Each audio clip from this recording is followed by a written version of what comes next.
నమస్తే శ్రీమాత్రే నమః శ్రీ గురుభ్యో నమః. ఇప్పుడు మనకి మే నెల 23వ తారీఖు నుంచి ఆహ్, బుధుడు వృషభ రాశిలోకి ప్రవేశం చేస్తున్నాడు. ఎప్పుడైతే వృషభ రాశిలోకి బుధుడు ప్రవేశం జరుగుతుందో, ఆ వృషభ రాశితో పాటు మిగతా వాళ్ళకి కూడా తన యొక్క ప్రభావాన్ని, ఫలితాలను ఎలా ఇవ్వబోతున్నాడు? ఈ బుధుడి యొక్క గోచార ఫలితాలు మేషాది, ద్వాదశ రాశుల వారికి ఎలా ఉండబోతోంది? ప్రత్యేకంగా వృషభ రాశి వారికి ఎలా ఉండబోతోంది? అనే అంశాలతో పాటుగా ఈరోజు ముందుగా తదుపరి రాశి ధనస్సు రాశి. ఈ ధనస్సు రాశిలో బుధ సంచారము 6వ స్థానంలో జరుగుతోంది. 6వ స్థానం అనగానే ఏంటంటే శత్రుస్థానము. ఈ శత్రుస్థానంలో బుధ సంచారం జరగడం వల్ల మీరు ఏ పోటీలో కాంపిటీషన్లోకి వెళ్ళినా సక్సెస్తో తిరిగి వస్తారు. శత్రువులు తగ్గిపోతారు. శత్రువులు కూడా మీకు మిత్రులు అవుతారు. కొంతమంది పలా వెళ్ళిపోతారు. కొంతమంది వాళ్ళ తప్పు తెలుసుకొని మీకు మిత్రులుగా అయ్యే అవకాశం కనబడుతోంది. దాంతోపాటు ఉద్యోగంలో కూడా మీకు స్టెబిలిటీ లేకపోవడము, లేదా ఉద్యోగాలు మారడము, ఏమి చెయ్యాలో తెలియని పరిస్థితిలో ఉన్న వాళ్లకు ఈ సమయంలో మంచి క్లారిటీ వచ్చి స్థిరత్వం అనేది ఏర్పడుతుంది. మరింత ముందుకెళ్ళి విశ్లేషణ చూసినట్టయితే శత్రుస్థానంలో బుధుడు గోచార రీత్యా సంచారం చేయడం వల్ల పోటీ పరీక్షల్లోనూ, ఇటు లీగల్ వ్యవహారాలు, ఆరోగ్య సమస్యల మీద మీరు గెలుపు పొందుతారు. అంటే మీరు సక్సెస్ సాధిస్తారు అని అర్థం అనమాట. అయితే ఉద్యోగంలో చూసుకున్నట్టయితే స్థిరత్వం ఉంటుంది. అంటే పర్మనెంట్గా మీరు ఆ ఉద్యోగాల్లో నిలదొక్కు. పాత సమస్యలు ఏవైనా మీకు గతంలో ఉండి ఉంటే కనుక అవి తీరిపోయి మంచి వాతావరణం కనబడుతోంది. దీంతో పాటు మీరు ఇన్నాళ్ళు మానసిక అశాంతికి గురై ఉంటే కనుక ఈ సమయంలో మానసిక ప్రశాంతతను కూడా పొందే అవకాశం కనబడుతోంది. తర్వాత శత్రువులు, మిమ్మల్ని వ్యతిరేకంగా చూసే వాళ్ళ యొక్క ప్రవర్తన జాగ్రత్తగా పెట్టుకోండి. మీరంటే పడని వాళ్ళు ప్రతి రంగంలోనూ ఉంటారు. ఒక మనిషి అంటే ఇంకొక మనిషి పడదు. ఎందుకు పడదు అంటే కనుక మనకు మించిపోయి వాళ్ళు ఉన్నారు, మనకన్నా తెలివితేటలతో ఉన్నారు, మనకన్నా చక్కగా ఉన్నారు, ఇలాంటివన్నీ నీచ మనుషులకు ఉంటాయి.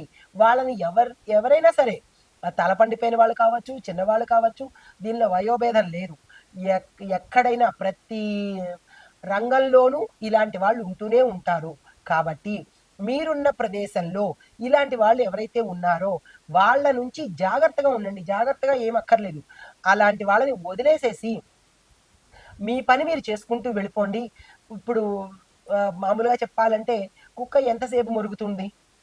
నోరు నొప్పి వచ్చే వరకు మొరుగుతుంది. ఇలాంటి వాళ్ళు కూడా అలాగే అనుకుని పక్కకి వెళ్ళిపోండి. మీ పని మీరు చేసుకోండి. మొరిగి మొరిగి, అరిచి అరిచి మీ మీద ప్రయత్నాలు చేసి చేసి అలసిపోతారే తప్ప వాళ్ళు సక్సెస్ అయితే సాధించలేరు.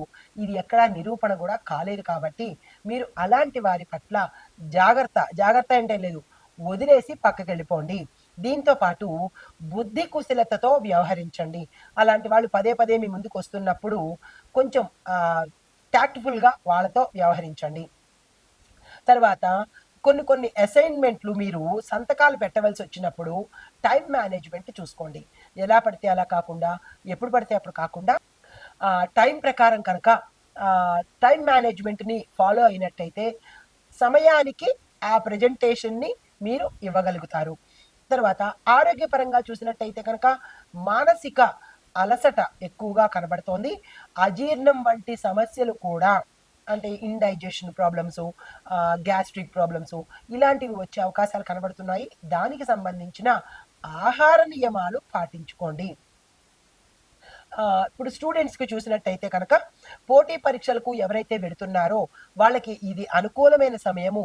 తక్షణమే దానికి సంబంధించిన ప్రణాళికలు, ప్రయత్నాలు చేసుకోండి. అయితే ఏదైనా కాంపిటేటివ్ ఎగ్జామ్స్లో కానీ, లేదా ఇంటర్వ్యూస్, ఓకల్ ఇంటర్వ్యూస్ అంటారు కదా, ఆ మౌఖిక ఇంటర్వ్యూస్లో మీరు చాకచక్యంగా సక్సెస్ఫుల్గా సమాధానాలు చెబుతారు.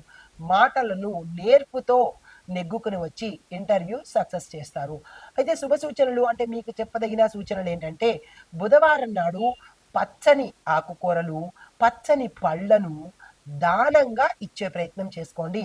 దీనితో పాటు తులసి కొమ్మల దగ్గర దీపం, అంటే తులసి మొక్క దగ్గర దీపం పెట్టినట్టయితే విశేషమైన ఫలితాలు పొందే అవకాశం కనబడుతోంది.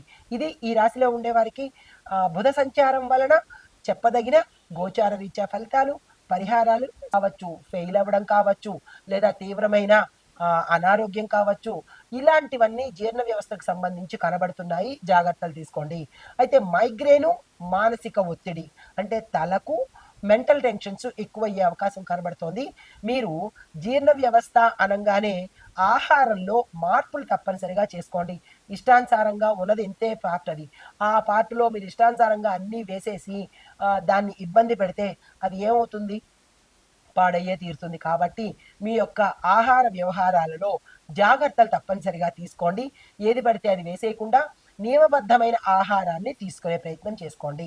అయితే కుటుంబ పరంగా చూసుకున్నట్టయితే కనుక వారసత్వ ఆస్తి పంపకాలలో తగాదాలొచ్చే అవకాశం కనబడుతోంది. దాన్ని మీరు సామరస్యంగా చేసుకుంటారా? లేదా జాగ్రత్తగా వ్యవహరించుకుంటారా? అనే అంశాలు మీరు చూసుకోవాల్సిందే. కానీ ఇక్కడ వారసత్వంగా వచ్చే ఆస్తిలోనూ, ఆస్తి పంపకాలలోనూ గొడవలు తథ్యము. జాగ్రత్తగా చూసుకోండి. అయితే వ్యాపారంలో కూడా రహస్య వ్యయాలు లేదా పన్ను సంబంధిత వాటిల్లో అంటే ట్యాక్స్‌లు ఎగ్గొట్టడంలోనో, ట్యాక్స్‌లు కట్టకుండా మాల్ ప్రాక్టీస్ చేయడంలోనో, లేదా అంటే ఏదైనా దానికి సంబంధించి మీరు ఏ తప్పుడు పనులు గతంలో చేసి ఉన్నా, లేదా ఇప్పుడు చేస్తున్నా, అలాంటి వాటివి కూడా బయటపడి మిమ్మల్ని ఇబ్బంది పెట్టే అవకాశాలు చాలా ఎక్కువగా గోచరిస్తున్నాయి. దాని మీద మీరొక క్లారిటీ పెట్టుకోండి. ఏ ఒక రహస్యమైనా సరే, అది వ్యాపార, ఉద్యోగ, ఇల్లు, బయట ఎక్కడైనా సరే, మీరు గతంలో మెయింటైన్ చేసినవన్నీ కూడా తప్పులు, రహస్యాలు బయటపడే అవకాశము ఈ సమయము. ఇంకా ఒకటేమిటి, రెండేమిటి అది జాగ్రత్తలు మీరు తప్పనిసరిగా తీసుకోండి. అయితే అనుకూలమైన అంశాలేంటంటే కొంతమందికి ఈ సమయంలో ధ్యానం కానీ, తత్వ విచారణ కానీ అంటే గతంలో మిమ్మల్ని మీరు సెల్ఫ్ అనలైజేషన్ అంటారు దీన్ని. తప్పులు ఏం చేశాము? పశ్చాత్తాపపడండి. తప్పులు చేశామా అని నెగ్లిజెన్సీగా కాకుండా తప్పు చేసినందుకు మీకు మీరే సెల్ఫ్‌గా అనలైజ్ చేసుకొని ఆ తప్పుకు పశ్చాత్తాప పడినట్టయితే కనుక కొంత మీకు సానుకూలంగా ఉండే అవకాశం ఉంది. జ్యోతిష్యం, మానసిక శాస్త్రంలో ఆసక్తిని పెంచుకోండి. జ్యోతిష్యం అనేది ఏదో సరదాగా చెప్పే విషయం కాదు. సరదాగా చెప్పే అంశము కాదు. ఇది ఒక మార్గదర్శి. మీరు ఇలా ఉంటున్నారు, ఉండొద్దు. ఇలా ఉండండి అని ఒక చెప్పే గైడ్ లాంటిదనమాట. ఒక దేవత లాంటిది. కాబట్టి జ్యోతిష శాస్త్రాన్ని హేళన చెయ్యకండి. తర్వాత హాస్పిటల్సు, ఇన్సూరెన్సు, రీసెర్చు, అకౌంటింగ్ రంగాల్లో ఉన్న వాళ్లకు చాలా మంచి అవకాశాలు రాబోతున్నాయి.